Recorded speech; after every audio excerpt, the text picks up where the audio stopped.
e paz da parte de Deus, nosso Pai, e do nosso Senhor e Salvador Jesus Cristo.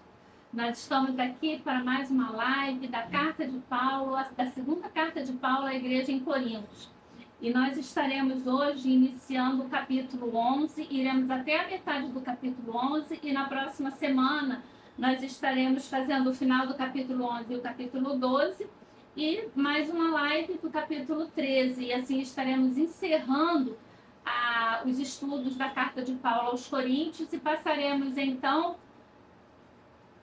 muito provavelmente, para o estudo da carta de Paulo aos Tessalonicenses. No estudo passado, na live passada, nós havíamos iniciado, já ali quando estudamos o capítulo 10, Paulo já começa falando a respeito ali da vanglória, da tolice dos falsos apóstolos que estavam ali na igreja em Corinto, que se vangloriavam de diversas coisas.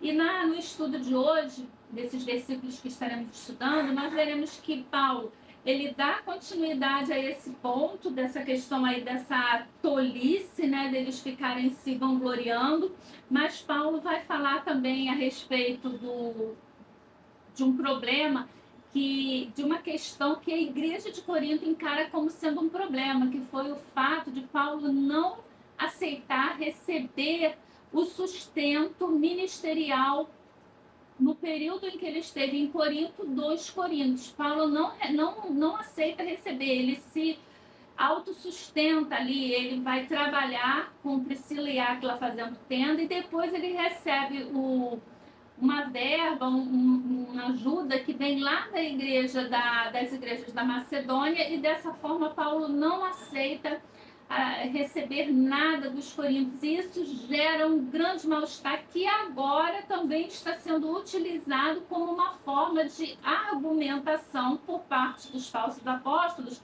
de que Paulo, de fato, não aceitava receber essa ajuda por reconhecer que ele não era apóstolo de fato. Então, Paulo vai estar falando e ele a gente vai até aqui o versículo 21, que é onde ele começa a entrar aqui na questão da vanglória. Mas é muito interessante porque a gente vai observar que Paulo, ele vai se vangloriar, mas ele se vangloria de suas fraquezas, porque Paulo, ele é consciente de que nós só devemos dar glórias ao próprio Deus. E que o fato de se auto-vangloriar, né, de se autogloriar, isso não é nada salutar, não é uma coisa realmente boa para o cristão, não é uma prática saudável para a vida espiritual. Então vamos orar e logo depois estaremos fazendo a leitura e hoje eu vou trabalhar versículo, explicação, porque o texto é um pouco longo, para a gente não levar muito tempo fazendo a leitura do texto e depois as explicações a gente vai aí batendo um a um. Vamos orar então. Senhor, agradeço a oportunidade que o Senhor tem nos dado de estarmos fazendo, Senhor, essas lives, esses estudos. Eu te agradeço, Senhor, porque o Senhor tem nos capacitado, nos ajudado, Senhor, nesse sentido. Peço a tua orientação, a tua direção, para que, ó Deus, nós possamos ser plenos do entendimento da tua palavra. Eu quero te pedir, Senhor, pelos teus servos que estarão assistindo, que estarão ouvindo, que eles possam ser abençoados, ó Pai, tanto no lidar com os seus pastores, com os seus líderes, como os pastores também, no lidar com as suas igrejas. Pedimos, ó Pai, que o Senhor abra as nossas mentes e os nossos corações para recebermos esse entendimento da Tua palavra. E se alguém estiver, ó Pai, assistindo em qualquer tempo e que ainda não te conhece como único suficiente Salvador, que essa pessoa possa ter um encontro contigo. É o que nós te pedimos em nome de Jesus. Amém. Irmãos, logo aqui no capítulo 11, versículo 1, Paulo, ele fala assim, né? Quisera eu me suportasseis um pouco mais na minha loucura. Suportai-me, pois. Paulo, ele começa já falando, né? Pedindo aos coríntios que tolerem ele mais um pouco, que suportem ele, né? Mais um pouco. justo naquilo que ele estará discorrendo nesse capítulo. E quando a gente vai para o versículo 2, a gente até entende mais, porque ele vai falar assim, olha, porque zelo por vós com zelo de Deus, visto que vos tenho preparado para vos apresentar como virgem pura a um só esposo, que é Cristo. O que Paulo está falando aqui? Ele está dizendo para os coríntios, olha, eu gostaria que vocês me suportassem. Se for possível para vocês me suportar, me suportem só mais um pouco. Porque o que eu estou fazendo, a minha discussão, o meu problema, as questões que eu estou levantando aqui com vocês, elas são por zelo. Que tipo de zelo? Zelo, ciúme? Que tipo de zelo Paulo está se referindo? Ele está se referindo ao fato de que ele se sente como pai de uma noiva ou como amigo do noivo, que é responsável por cuidar da noiva. Cuidar da noiva em que sentido? Cuidar da noiva no sentido de que ela não venha a se comprometer, de que ela não venha perder a sua pureza em outro relacionamento antes do casamento. Na antiguidade, isso era uma prática bem comum, porque os casamentos eles eram arranjados praticamente desde o ventre. Quando as crianças nasciam, elas praticamente já tinham ali o comprometimento de com quem elas iam ficar. E o pai da noiva era responsável por manter a pureza da noiva, que ela se mantivesse donzela até o casamento.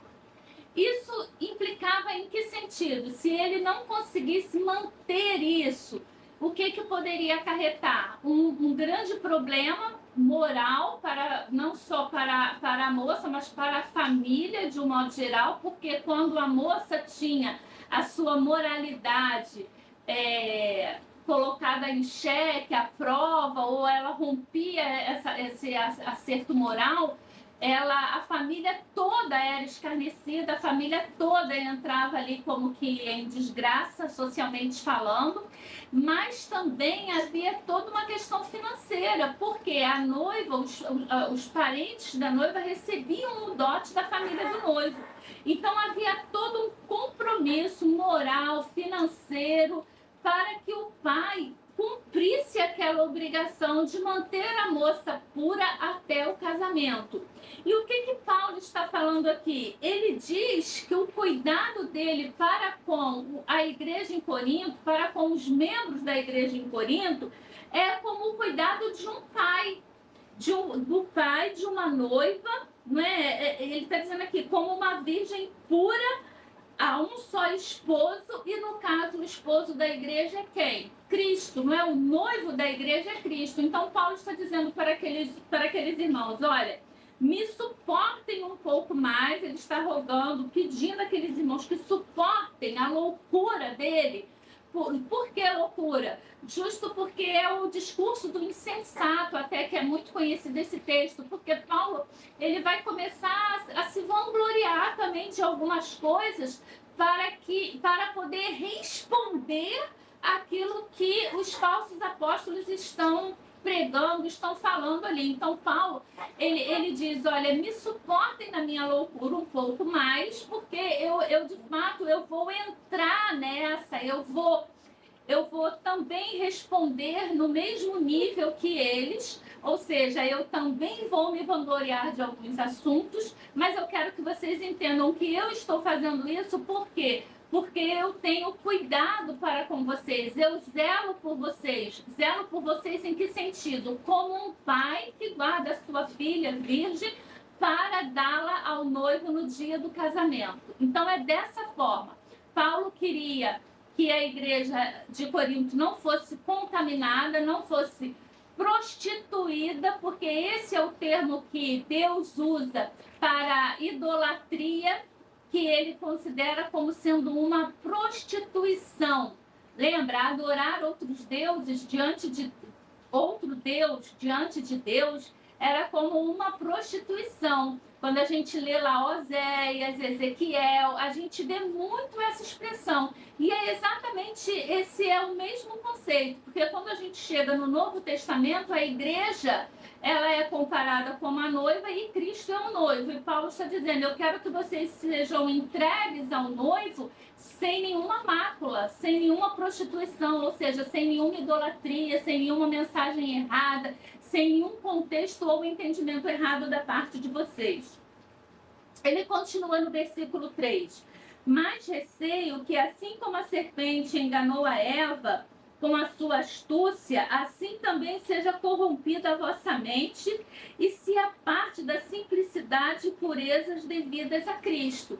Paulo está dizendo, olha, eu espero que vocês me suportem, porque o meu dever é entregar vocês de forma pura ao noivo, que é Cristo, mas eu percebo que assim como a serpente enganou Eva no paraíso, vocês também acabem sendo enganados por esses falsos apóstolos, porque eles usam de estutícia, eles estão usando de malícia, de situações que realmente os coríntios estão caindo. É isso que Paulo está falando. Quando a gente vai para o versículo 4, a gente até entende melhor, porque ele fala assim, ó, se na verdade, vindo alguém prega outro Jesus que não temos pregado, ou se aceitais espírito diferente que não tendes recebido, ou evangelho diferente que não tendes abraçado, a esse de boa obra, a esse de boa mente o tolerais. Paulo está falando, olha, assim como a serpente enganou Eva, vocês estão sendo enganados.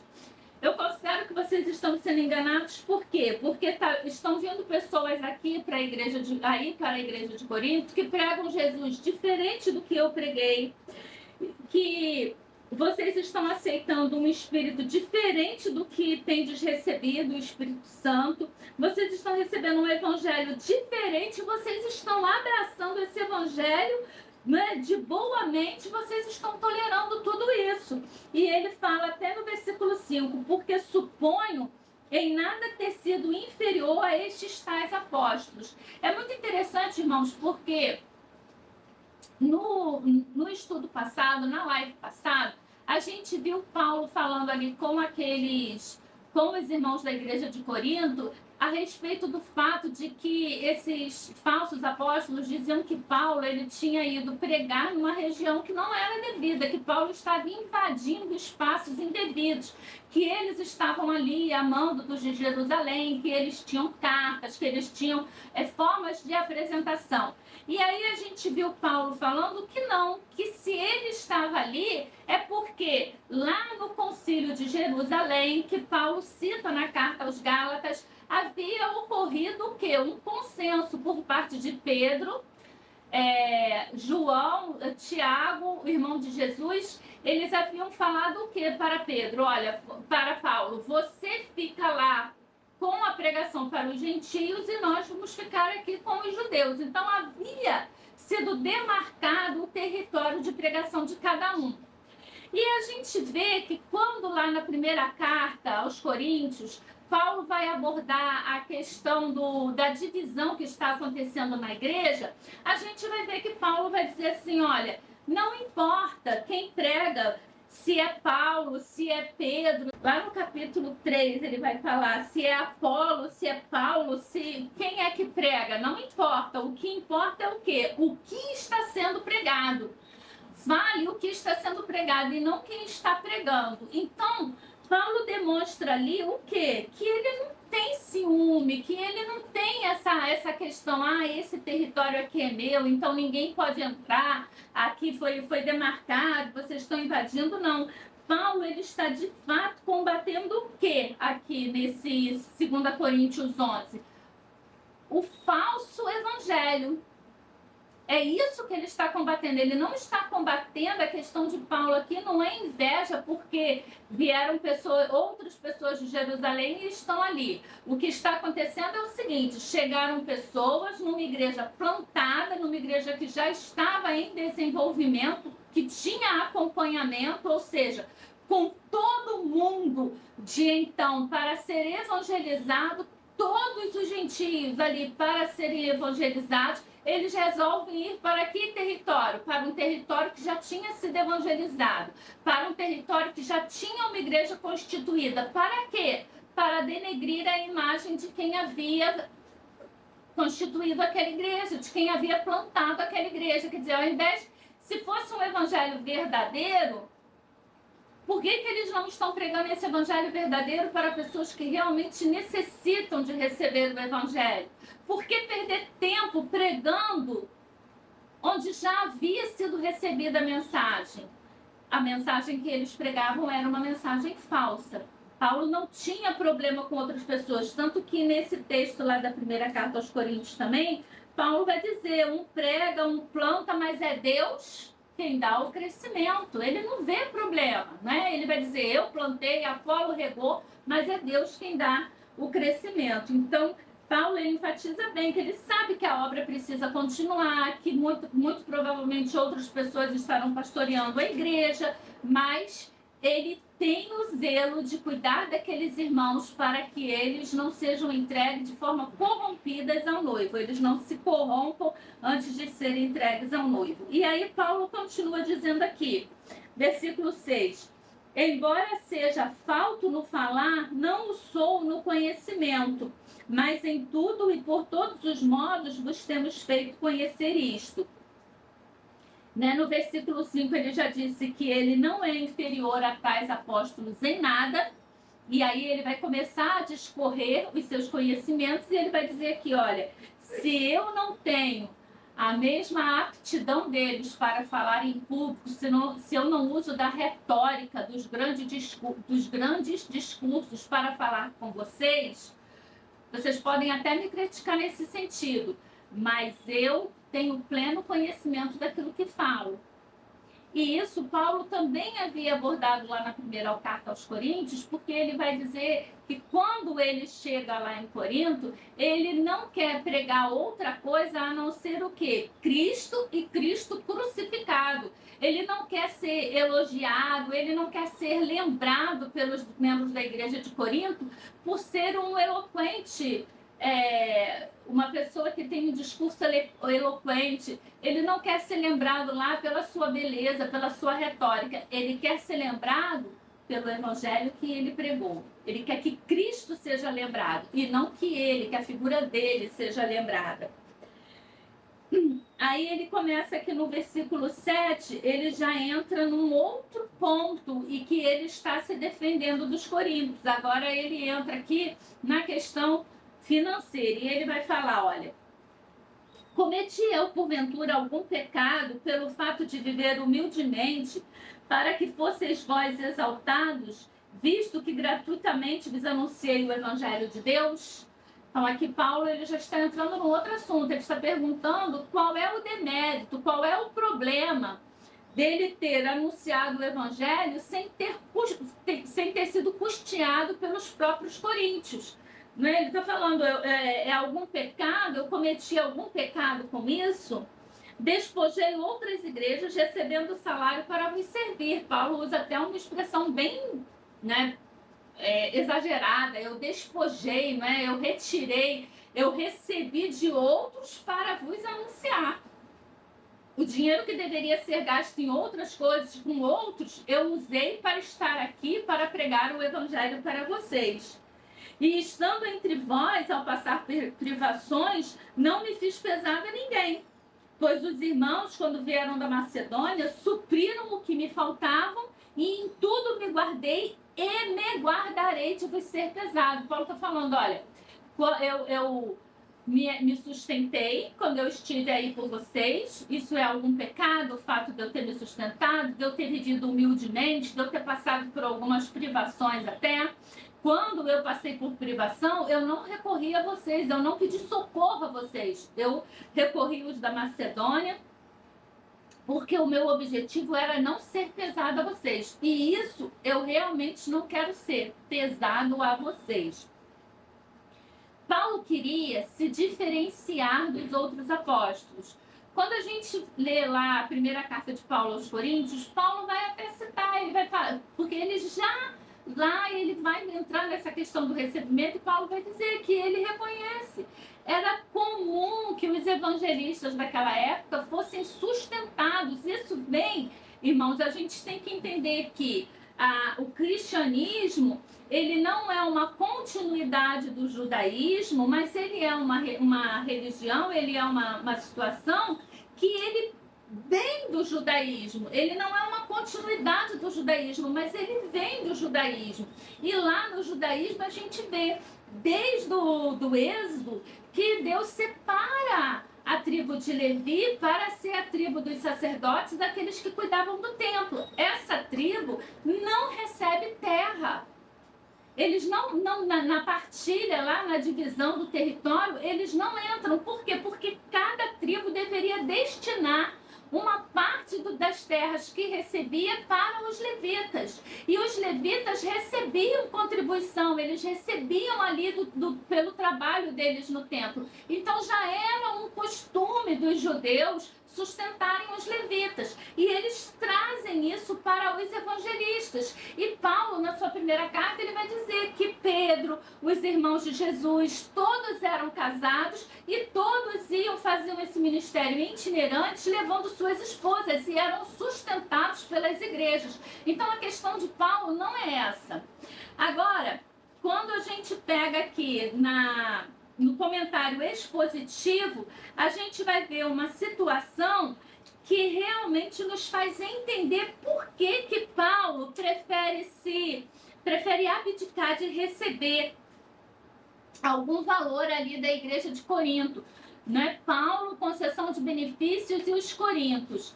A concessão de favores e benefícios era fundamental para o sistema social e econômico do mundo greco-romano. Então, nós precisamos entender isso para poder entender o fato de Paulo não ter aceitado receber nenhum valor dos coríntios.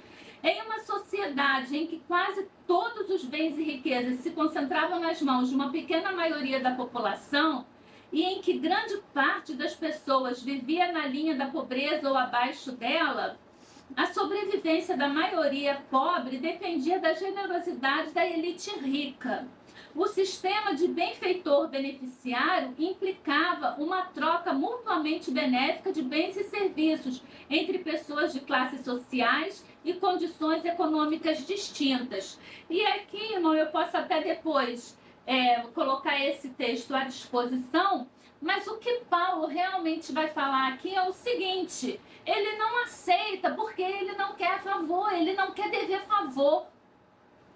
A questão de Paulo é que havia uma cultura onde onde a pessoa, o benfeitor, ele começa a exigir prática, ele começa a exigir do beneficiário certa retribuição, certa contrapartida. Então é aquela coisa, eu estou te dando e você tem que ficar calado, por exemplo, para as minhas questões morais que estão erradas.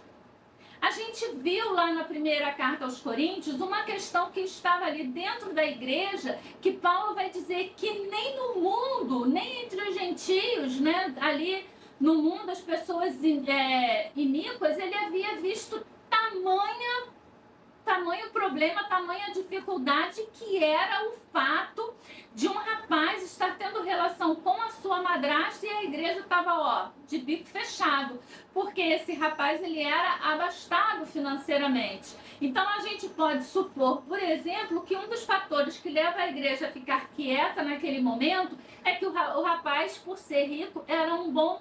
Muitos ali naquela igreja poderiam ser o quê? Beneficiários daquele rapaz, beneficiados pelo sustento dele. O benfeitor, ele sustentava algumas pessoas, e essas pessoas seguiam aquele benfeitor para onde quer que ele fosse, e ficavam como que devendo ao benfeitor uma gratidão, um apoio. E aí Paulo, ele não recebe nada da igreja de Corinto. Imagine se Paulo estivesse recebendo alguma coisa daqueles irmãos, se ele ia, por exemplo, poder entrar com uma carta dessa aqui, falando, rasgado, igual ele entra falando. Porque Paulo não dependia financeiramente daqueles irmãos, ele tem liberdade, por exemplo, para condenar ao inferno aquele jovem que estava se deitando com a sua madrasta. Agora, se Paulo deve alguma coisa, a pessoa com certeza já ia vir e ia cobrar uma atitude, um comprometimento. E aí entra uma questão muito séria dentro de nossas igrejas e que, de certa forma, se perpetuam até hoje. Porque muitos, por terem um dízimo melhor, por se acharem, né, os ricos, eles se consideram como que inatingíveis pela disciplina na igreja. Eles passam a se considerar os donos da igreja. E ou o pastor lê bonitinho ali na cartilha deles, ou o pastor está condenado, porque aí simplesmente eles seguram o dízimo. Quantas vezes, irmãos, a gente já viu, né, ou ouviu falar de situações como essa, em que alguns da igreja mantêm ali o pastor pianinho ali, por quê? Porque ele é pastor em tempo integral, depende exclusivamente do sustento da igreja, o dízimo daqueles irmãos ali é um dízimo mais abastado, então eles como que controlam, e o pastor vira uma marionete na mão dessas pessoas. A gente tem, eu sempre falo, né, que é necessário o equilíbrio. Então, o que é o certo? O certo é o equilíbrio, porque a gente vai ter essa situação, né, de quase que miséria, né, de um pastor depender de alguns para o seu sustento, e a gente vai ter um outro lado, que é o lado da coleta ilegal de dinheiro, do uso abusivo do dinheiro que entra nos dízimos e nas ofertas.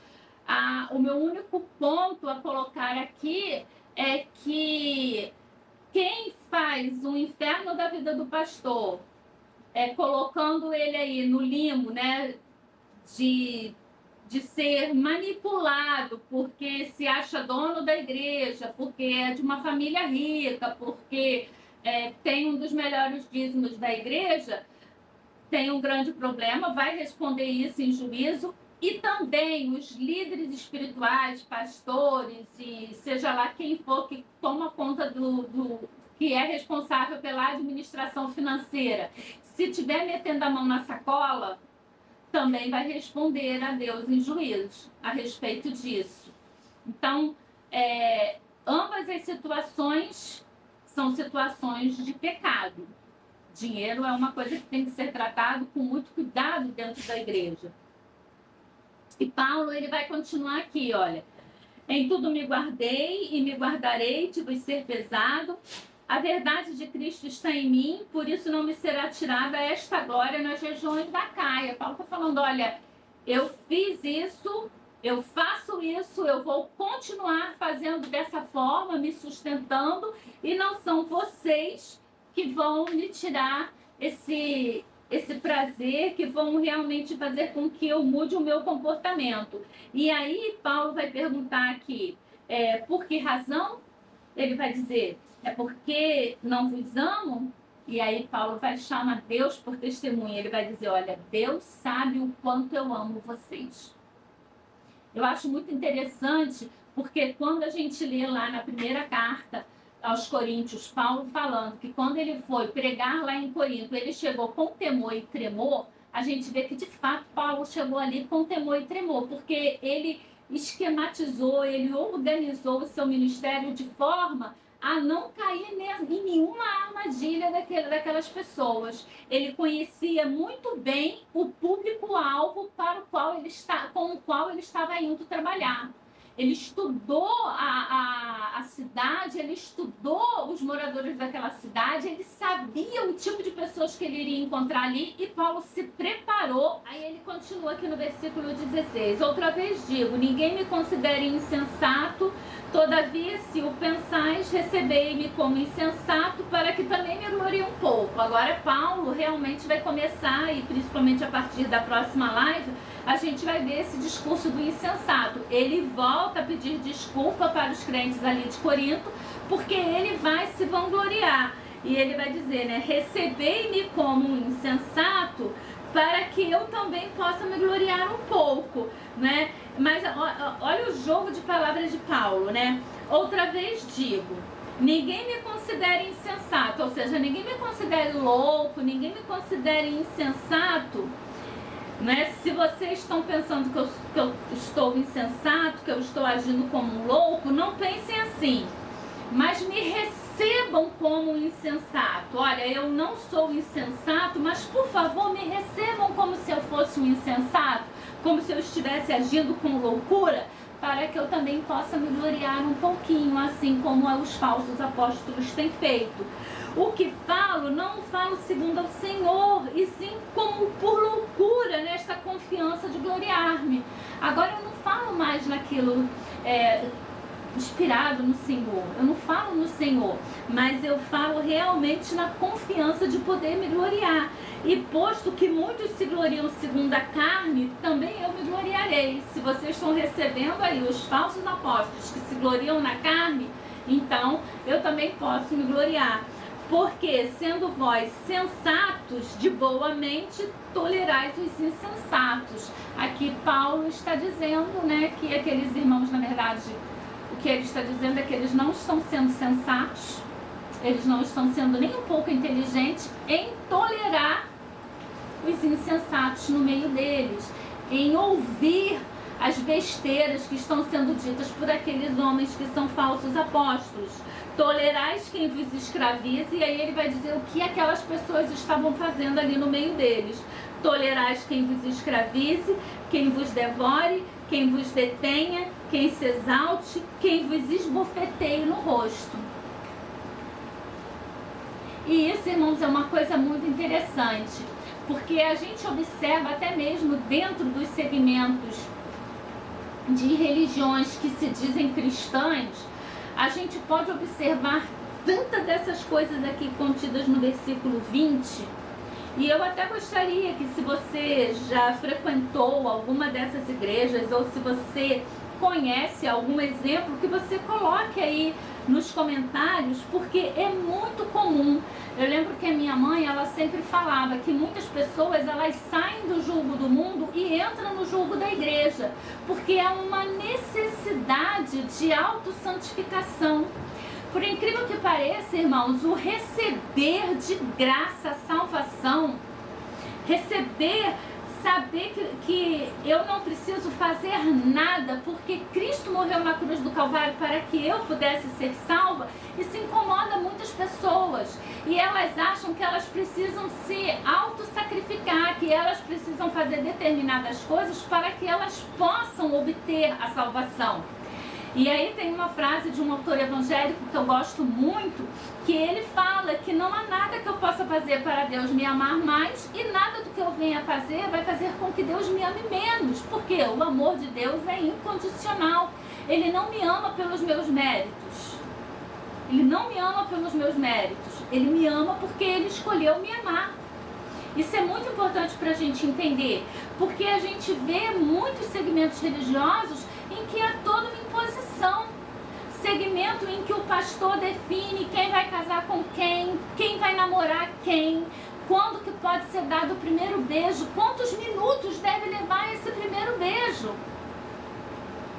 A gente vê pessoas sendo enganadas em falsas religiões, irmãos, onde as pessoas se aproveitam, inclusive sexualmente, de garotas, de meninas novas, crianças, são abusadas porque esses pseudos líderes espirituais impunham e dizem que aquilo ali tem que ser feito em vontade, é Deus que está mandando. Eles se intitulam como os guardiões da vontade de Deus. Deus disse que aquela menina ali tem que ter relação com ele, e aí ele impõe isso, porque senão a pessoa perde a salvação. Se você está duvidando do que eu estou dizendo, é só você buscar aí, né, nesses diversos streams, você vai ver séries verdadeiras, né, de fatos reais, de vários desses segmentos, onde a gente vê os abusos que são praticados por esses falsos líderes. E como é que as pessoas se submetem, se sujeitam a isso?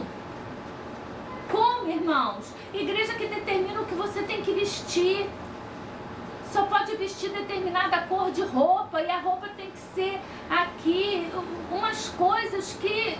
E cada dia está chegando mais pessoas para aderindo, né, a essas igrejas, a esses demandos. Por quê? Porque há uma busca pela autossalvação. Isso nada mais é do que a pessoa buscar uma forma dela contribuir para a salvação dela. E aí a gente encerra aqui falando: ingloriamente o confesso, como se fôramos fracos, né? Eu vou falar aqui como se eu fosse um desses fracos que está aí contando vantagem para vocês. Mas naquilo em que qualquer tem ousadia, com insensatez o afirmo, também eu tenho ousadia. E aí, a partir da semana que vem, a gente vai estudar um texto muito bonito até. Bonito mesmo, eu gosto, tenho até sermão baseado nesse texto, quando Paulo ele vai ali se vangloriar da sua fraqueza, que essa realmente é o único tipo de vanglória que a gente pode ter quando a gente pratica o verdadeiro evangelho, nos alegrar, né, nos vangloriarmos nas nossas fraquezas, no fato de sermos pecadores, perdidos, mas salvos e remidos pelo nosso Senhor e Salvador Jesus Cristo. Amém?